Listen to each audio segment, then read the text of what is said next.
wa 'alaika bi ikhraji hubbid dinari wad dirhami min qalbik hatta yasira 'indaka bimanzilatil hajari wal madar. Hendaknya engkau keluarkan rasa cinta dinar dan dirham dari hatimu, hatta yasira, sehingga keduanya dinar dan dirham tersebut menjadi indaka di sisimu bimanzilatil hajari wal madar, sama kedudukannya seperti batu dan tanah. Artinya jangan terlalu mencintai uang, jangan terlalu cinta dengan dinar dan dirham, kalau dibahasakan sekarang dengan rupiah dan dolar, sehingga keduanya itu di sisimu laksana batu dan tanah. Ini sudah betul-betul makom yang tinggi dalam kezuhudan terhadap dunia, sama di matanya.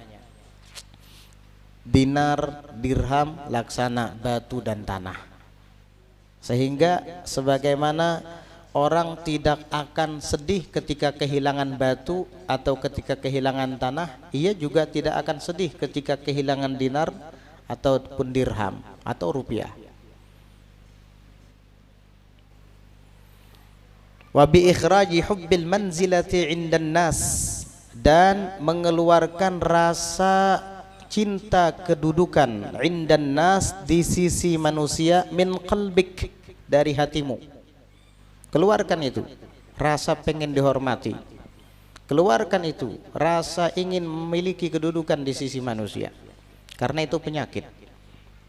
Hatta yastawiya indaka madhuhum wa dhammuhum, sehingga sama di sisimu pujian mereka dan celaan mereka.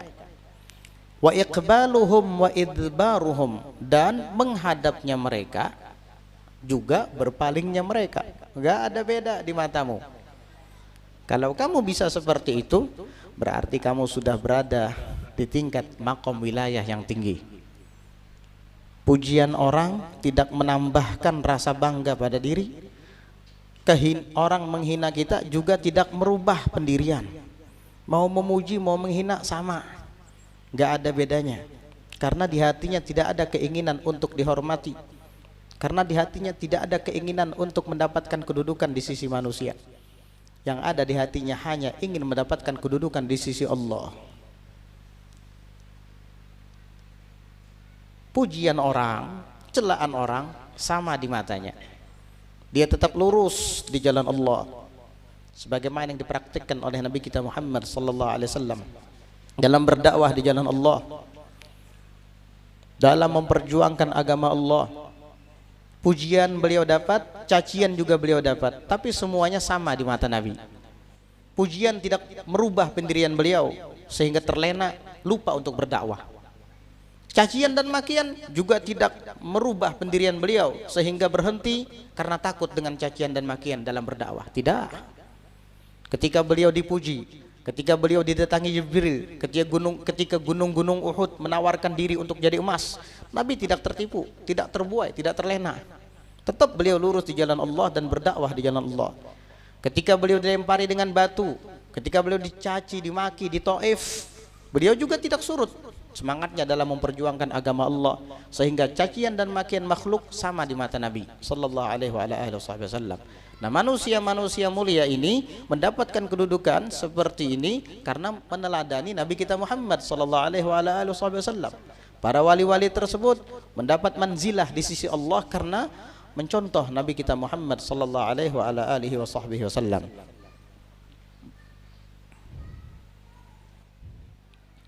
Fa inna hubbal jahi adarru ala sahibihi min hubbil mali, karena sesungguhnya mencintai kehormatan, kedudukan, adarru lebih berbahaya, ala sahibihi atas pelakunya, min hubbil mali daripada mencintai harta. Ternyata cinta kedudukan, cinta kehormatan, bahasa kasarnya gila hormat, itu ternyata lebih berbahaya daripada cinta harta. Atau haus jabatan itu lebih berbahaya daripada cinta harta. Cinta harta aja sudah berbahaya. Cinta jabatan, cinta kehormatan lebih berbahaya lagi daripada itu. Wakilahuma, dan keduanya itu dalani ala raghabati fid dunya, menunjukkan atas rasa gemar dalam dunia. Kalau masih cinta dengan kedudukan, minta dihormati. Kalau masih cinta dengan harta, ke situ kemari nyari dunia, lupa ibadah, dan tidak jarang terjerumus dalam dosa, ini menunjukkan hatinya gemar dengan dunia, gak ada zuhud di dalamnya. Na'udzubillah min dzalik. Al-Imam Ali Zainal Abidin radhiyallahu anhu wa ardhah itu mencontohkan dua hal sekaligus, bahwa beliau tidak cinta dengan kehormatan dan tidak cinta dengan harta. Bagaimana yang dilakukan oleh Sayyidina Ali Zainal Abidin, anaknya Sayyidina Husain, anaknya Ali bin Abi Thalib wa Fatimah Az-Zahra binti Rasulillah, datuknya Ahlul Bait. Sayyidina Ali Zainal Abidin suatu saat pergi ke sebuah masjid dan sholat sunat di sana. Tiba-tiba datang seseorang masuk masjid bukan untuk sholat tapi tidur. Ketika Sayyidina Ali Zainal Abidin selesai dari sholatnya, sudah sekian rakaat, banyak sekali beliau sholat di dalam masjid itu. Tiba-tiba orang ini terbangun dari tidurnya dan dia meraba-raba saku bajunya untuk mengambil uang yang ada di dalam sakunya itu, yang berjumlah 100 dirham. Ternyata setelah dia raba, tidak ada uang itu di sakunya, dan dia hanya melihat ada satu orang di dalam masjid selama ia tidur di masjid, yaitu Sayyidina Ali Zainal Abidin.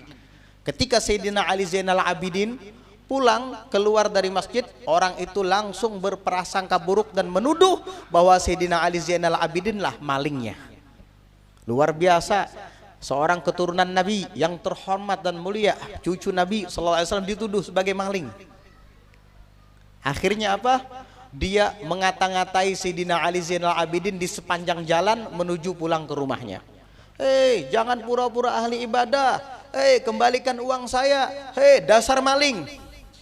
Itu semua orang-orang yang kenal dengan Sayyidina Ali Zainal Abidin hampir menggebuki lelaki itu, karena semua kenal siapa Sayyidina Ali Zainal Abidin.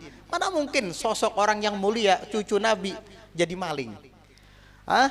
Akhirnya apa? Semua orang-orang yang ada di sekeliling sana sampai budak-budak mau menghajar orang ini, mau dihakimi secara massal. Apa jawab Sayyidina Ali Zainal Abidin? Mahlan ala rajul, lemah lembutlah kepada lelaki ini. Jangan kamu pukul, jangan kalian hakimi, jangan. Apa kata Sayyidina Ali Zainal Abidin kepada lelaki itu? Ketika Sayyidina Ali Zainal Abidin cuek, iya ka'ani, kata lelaki, ini cacian saya arahkan kepada kamu, kenapa kamu diam saja? Kenapa kamu nggak ada reaksi? Jawab Sayyidina Ali Zainal Abidin sangat sederhana, wa angka ugzi. Iya, walaupun kamu caci maki saya, tapi saya nggak mau balas. Emang kenapa? Orang tuh kalau dicaci maki lalu dibalas tambah. Sayyidina Ali Zainal Abidin nggak mau. Emang kenapa? Enggak, kamu ini orang jahat. Oh ya, terus maling, terus masih ada lagi. Masu tidak angka aktar, yang kamu tidak ketahui masih banyak. Tahu nggak? Saya memang banyak dosa. Itu yang kamu sebutkan masih sedikit. Apa tadi? Maling, penjahat, penipu, sedikit. Masih banyak lagi kekurangan saya. Terima kasih. Ulang Sayyidina Ali Zainal Abidin. Luar biasa akhlak ahlul bait Nabi sallallahu alaihi wasallam. Itu lelaki tadi setelah puas mencaci maki Sayyidina Ali Zainal Abidin karena merasa uangnya dicuri oleh beliau, pulang ke rumah. Untung nggak digebukin sama orang. Pulang ke rumah. Begitu sampai ke rumah, dia buka pintu lemari, ternyata uang yang 100 dirham itu ada di lemarinya. Lupa ternyata dia bawa ke pasar. Karena terlalu mengantuk mungkin sampai tidur di masjid, lupa. Akhirnya dia menyesal, ya Allah, saya telah melakukan kesalahan besar. Masya Allah, lelaki yang tadi saya tuduh sebagai pencuri, yang saya tuduh sebagai maling, saya caci maki di sepanjang jalan, tidak membalas cacian dan makian kepada saya, padahal dia orang yang tidak bersalah. Saya yang salah besar. Akhirnya dia mencari tahu siapa lelaki itu. Setelah dia mencari tahu siapa lelaki itu dan di mana rumahnya, karena dia ingin minta maaf, Akhirnya apa? Orang-orang mengatakan, kamu salah orang. Itu yang baru saja kamu celak dan kamu caci maki adalah anaknya Sayyidina Husain, anaknya Ali bin Abi Thalib, putranya Fatimah Zahra, anak Nabi Muhammad SAW. Ahlul Bait, iya dia Ahlul Bait Nabi. Kamu salah orang, nyaci maki keluarga Nabi. Mana mungkin dia seperti itu? Akhirnya orang tadi tambah merasa bersalah. Dia pun kemudian mendatangi rumah Sayyidina Ali Zainal Abidin sambil mengetuk pintu rumah dalam keadaan malu. Akhirnya Sayyidina Ali Zainal Abidin membukakan pintu rumah. Setelah membukakan pintu rumahnya, Sayyidina Ali Zainal Abidin melihat, oh ini lelaki yang kemarin. Kata Sayyidina Ali Zainal Abidin, kemarin kamu menuduh saya mencuri kan 100 dirham, uangnya sudah saya gantikan. Waktu itu Sayyidina Ali Zainal Abidin gantikan uang itu. Padahal beliau bukan maling, tetap digantikan sama beliau. Maka lelaki itu mengatakan, mohon maaf wahai imam, saya telah berprasangka buruk kepadamu, engkau tidak bersalah. Ternyata uang yang saya anggap hilang itu ada di rumah, saya yang salah, lupa membawanya. Dan ini uang yang kemarin kamu berikan kepada saya, karena kamu mengatakan ini ganti rugi uang yang hilang 100 dirham. Ternyata tidak hilang, ulun kembalikan lagi kepada pian.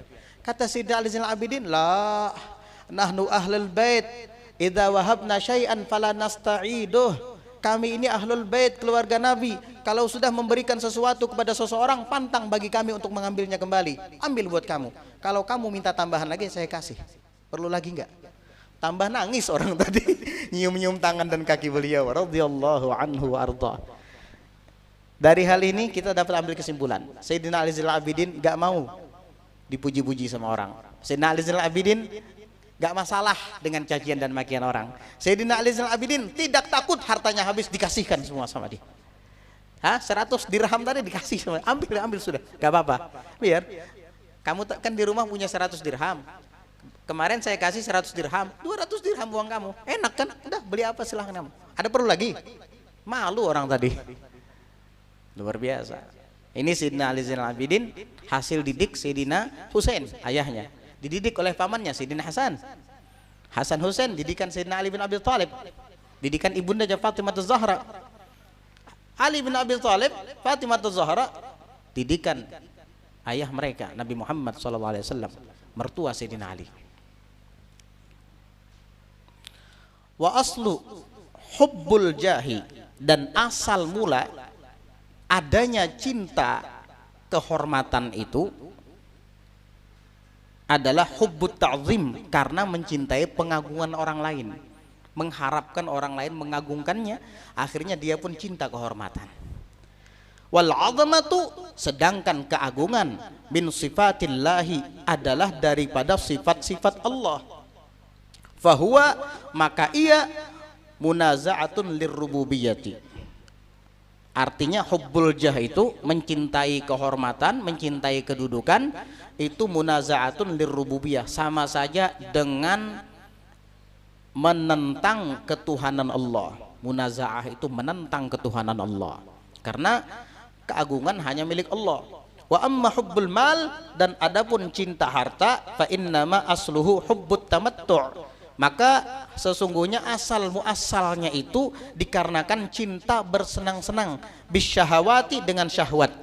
Wadzalika min sifatil bahaim, maka yang demikian itu adalah daripada sifat-sifat binatang. Makanya cinta kehormatan, ingin diagungkan, itu lebih berbahaya daripada cinta harta. Sebab cinta kehormatan, ingin diagungkan, itu milik Allah. Kalau kita ingin merebutnya, sama dengan menantang Allah. Kalau cinta harta benda saja, itu sama dengan binatang. Artinya kamu hanya sekedar hina dan rendah, tapi tidak sampai menantang Allah. Tapi kalau sudah cinta kehormatan, itu menantang Allah. Makanya gila hormat itu lebih berbahaya daripada gila harta. Ini keterangan Al-Imam Abdullah bin Alwi Al-Haddad. Waqad qala alaihi salatu wassalam anillahi ta'ala, dan sungguh telah bersabda Rasulullah sallallahu alaihi wasallam anillahi ta'ala, daripada Allah Ta'ala, berarti ini hadis qudsi. Jika Nabi mengatakan ini hadis Allah Ta'ala yang mengatakan, berarti hadisnya hadis qudsi. Nabi menceritakan firman Allah. Bunyinya bagaimana? Allah mengatakan, berfirman, al-'azamatu izari, keagungan adalah ibarat sarungku, kata Allah. Wal kibriya'u ridai, dan kesombongan ibarat selendangku, kata Allah. Faman naza'ani wahidan minhuma, maka barang siapa yang naza'ani, merebut aku akan satu daripada keduanya, sarung atau selendangku tadi, qadzaftuhu finnar, maka aku akan lemparkan ia ke dalam neraka. Orang yang menantang ingin merebut sarungku, yaitu adalah keagungan, atau ingin merebut selendangku, yaitu adalah kesombongan, aku lemparkan ia ke neraka, kata Allah Subhanahu wa taala. Jadi nggak boleh jadi orang itu sombong karena itu selendang Allah. Nggak boleh merasa agung jadi orang itu karena itu sarungnya Allah, ibaratnya gitu. Ente berani narik selendangnya Allah? Hah? Menarik selendangnya Ustadz Soleh Jakadwani? Ya. Hah? Ente berani narik sarungnya Allah Ta'ala? Ibaratnya ini, ibarat perumpamaan. Hah? Jangan narik-narik sarungnya Allah, narik sarungnya Sarbani aja, marah Sarbani. Sarung anak ditarik-tarik. Ini umpama ya, perumpamaan, tamsil namanya. Wa qala alaihi salatu wassalam, dan bersabda Rasulullah sallallahu alaihi wasallam, ma dzibani ja'iani ursila fi zaribati ghanamin bi afsadalaha min hubbi syarafi wal mali fi dinir rajulil muslim. Sadaqa Rasulullah sallallahu alaihi wasallam. Kata Nabi sallallahu alaihi wasallam, ma dzibani ja'ian, bukanlah dua ekor serigala yang kelaparan itu, ursila yang dikirim, fizari bati ghanamin, di kandang domba, biafsada lebih rusak, laha bagi kandang domba tadi, min hubbi syarab daripada mencintai kemuliaan, wal mal dan harta kekayaan, fi dinir rajulil muslim, di dalam merusak agama seorang lelaki muslim. Artinya ada dua ekor serigala yang sedang kelaparan, dilepas di kandang domba, habis dombanya. Serigalanya lagi sedang lapar-laparnya, lagi sedang memberingas, diletakkan di kandang domba, habis domba dimakan semua, dia kelaparan. Itu merusak sekali di kandang domba. Tapi ternyata mencintai kehormatan, kemuliaan, harta benda itu jauh lebih berbahaya bagi agama seorang lelaki muslim daripada bahayanya dua ekor serigala yang dilepas dalam keadaan lapar di kandang domba itu. Ini Nabi yang mengatakan sallallahu alaihi wa ala alihi wa sahbihi wasallam. Wa alaika bi ithari taqalluli minad dunya wal iqtisari ala ma la budda minhu, dan hendaknya engkau lebih mengutamakan untuk sedikit sajalah mengambil dari dunia, wal iktisari, dan meringkas, ala ma la budda minhu, atas yang harus daripadanya saja. Artinya yang secukupnya saja. Yang harus itu maksudnya untuk cukup nafkah keperluan anak istri di rumah, baik itu sandang, tempat tinggalnya, ataupun pangannya, makanannya, ataupun pakaiannya juga cukup. Jika nanti ada pergantian musim, kamu harus membelikan pakaian untuk anak istrimu, kamu bisa membelikannya. Jika nanti diperlukan makanan untuk mereka, kamu bisa membelikannya, cukup. Jika kamu perlu tempat tinggal, kamu bisa bekerja lalu kemudian membangun tempat tinggal untuk keluargamu, atau paling tidak menyewa dan mengontraknya, cukup. Takallul, kata beliau. Maka hendaknya engkau mendahulukan takallul, lebih memilih sedikit sajalah dari dunia, wal iktisar, dan meringkas, ala ma la budda minhu, atas sesuatu yang mesti harus ada, itu yang harus dimiliki, min malabisiha, baik dari pakaiannya, wa ma'akiliha, ataupun makanannya, wa manakiha, ataupun pernikahannya, wa masakiniha, ataupun tempat tinggalnya dari dunia ini, wasairi amtiatiha, dan seluruh kesenangan-kesenangannya. Ambil takallul saja, sederhana sajalah, karena dunia sesaat. Ad-dunya sa'ah faj'alha ta'ah. Dunia hanya sesaat, maka jadikanlah ia ladang untuk berbuat taat.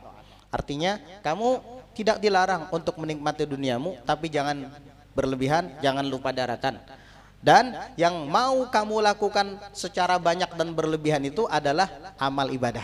Kalau amal ibadah ketaatan silahkan kamu lakukan sebanyak mungkin, silahkan kamu melakukannya secara berlebihan. Tetapi kalau dunia, ambil secukupnya saja. Silahkan kamu bersenang-senang, tapi jangan lupa akhirat, jangan lupa agama, dan jangan lupa bahwa engkau hidup di dunia sementara.